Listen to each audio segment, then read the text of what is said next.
Most people live their entire lives without ever meeting themselves. They move through the world responding, reacting, adapting, surviving, but never truly choosing. Carl Jung believed this was not a personal failure, but a psychological condition. From childhood, we are taught how to belong before we are taught how to be. We learn what is acceptable, what is rewarded, what is punished. Slowly, without noticing, we build a persona, a mask that allows us to function, to fit, to be approved of. And the tragedy is not that the mask exists.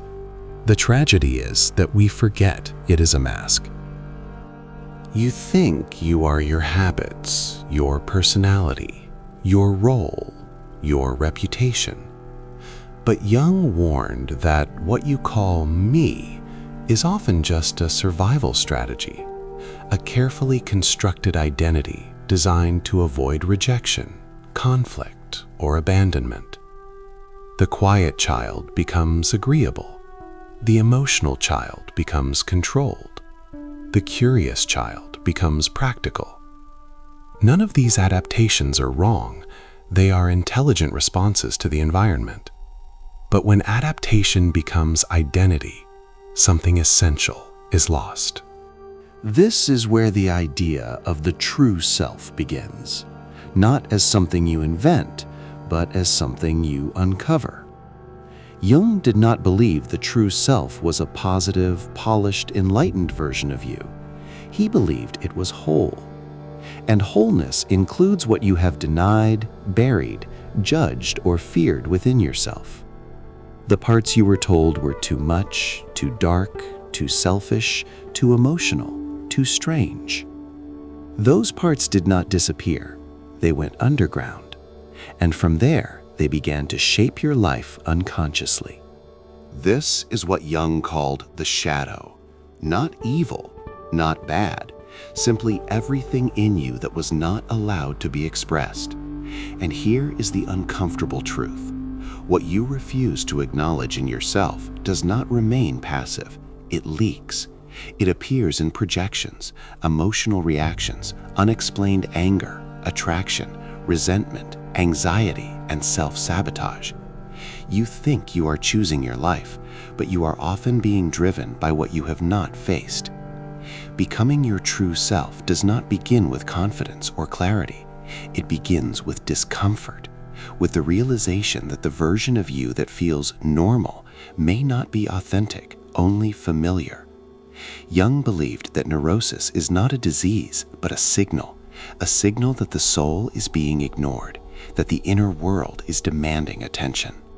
Individuation, Jung's central idea, is the process of becoming psychologically whole.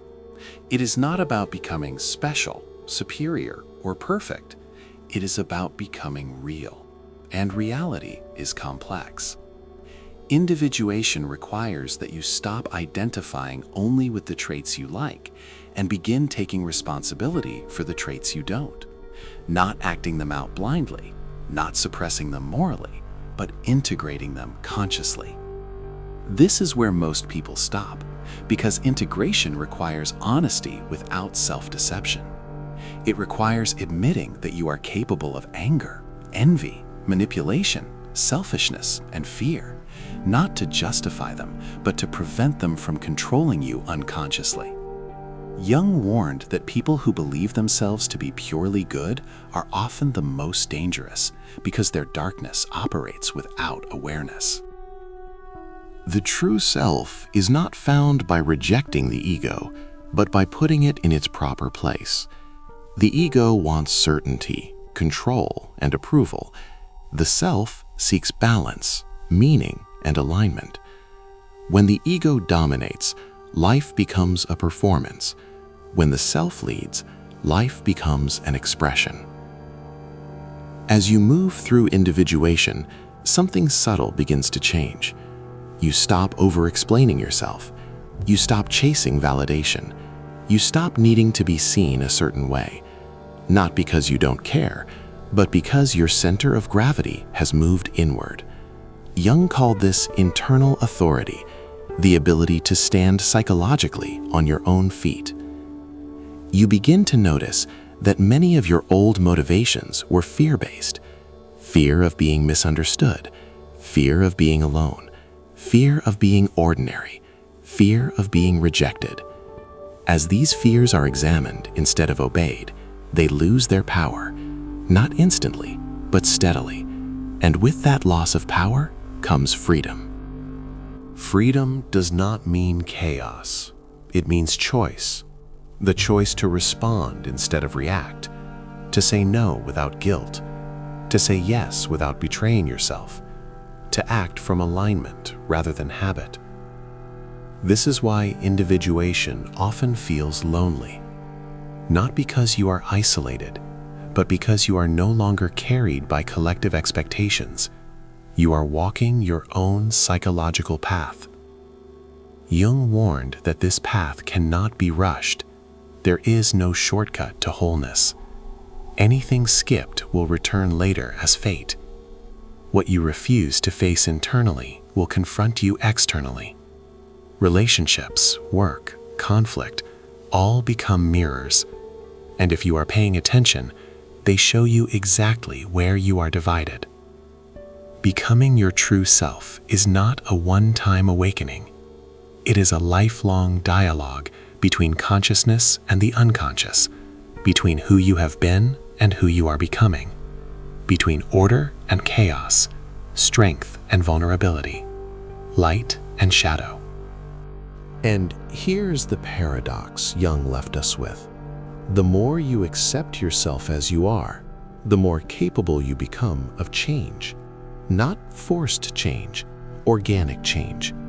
Change that arises naturally when nothing inside you is fighting for survival anymore. You don't become your true self by adding something new. You become it by removing what is false. The masks, the compulsions, the borrowed values, the unconscious loyalties. And what remains is not perfection, but presence. This is why the work Jung described cannot be reduced to self-help slogans or motivational techniques. It does not offer shortcuts, affirmations, or surface-level fixes. It asks something far more demanding. Psychological maturity begins when you stop trying to improve the image of who you are and start confronting the reality of who you have been avoiding. It is the willingness to see yourself without distortion, without romanticizing your strengths or demonizing your flaws, not to judge them, but to understand them. To live without inner division means you are no longer split between who you present to the world and who you secretly feel yourself to be. Many people live in constant psychological tension, performing versions of themselves that earn acceptance, while quietly suppressing impulses, truths, and desires that feel unsafe to express.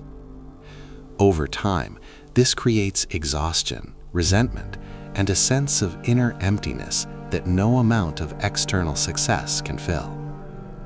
Jung believed that this division was the source of much modern suffering, not because people were broken, but because they were fragmented.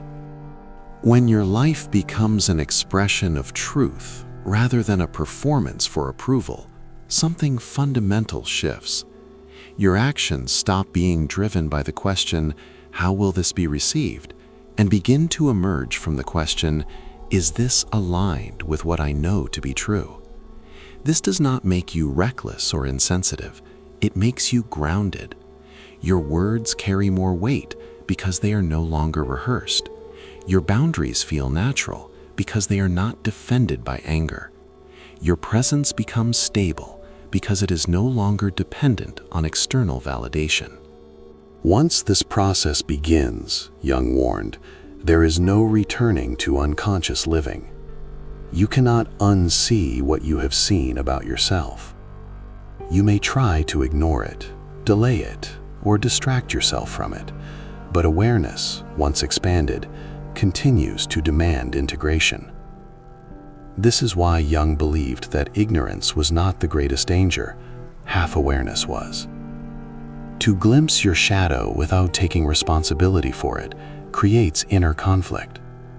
To recognize patterns without changing your relationship to them leads to bitterness. Awareness without integration fragments the psyche even further.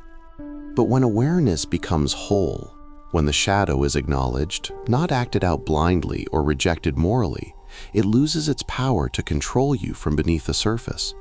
You no longer project your disowned traits onto others. You no longer feel compelled to fight or flee aspects of yourself. Instead, you develop a quiet authority over your inner world. The self, not the ego, begins to lead. And when that happens, life stops feeling like a series of reactions. You are no longer constantly responding to expectations, pressures, comparisons, or fears. You are no longer living as a reflection of what others demand or reward. You begin to move from an internal center that remains stable even when circumstances change. This is what Jung meant by individuation, not becoming special, but becoming whole, not escaping conflict, but containing it consciously. Living as yourself does not mean life becomes easy. It means life becomes real. You feel more deeply, but you are less confused by your emotions. You face challenges, but they no longer threaten your identity. You experience uncertainty, but it does not paralyze you. There is a sense of inner coherence, a feeling that your actions, values, and inner experience are aligned. And that alignment marks the true beginning of life. Not the life you inherited, not the life you were trained to perform, but the life that emerges when you stop running from your own depth, when you stop fragmenting yourself to belong, when you allow consciousness to replace compulsion. That is when you are no longer surviving psychologically. That is when you are living. That is when your real life begins.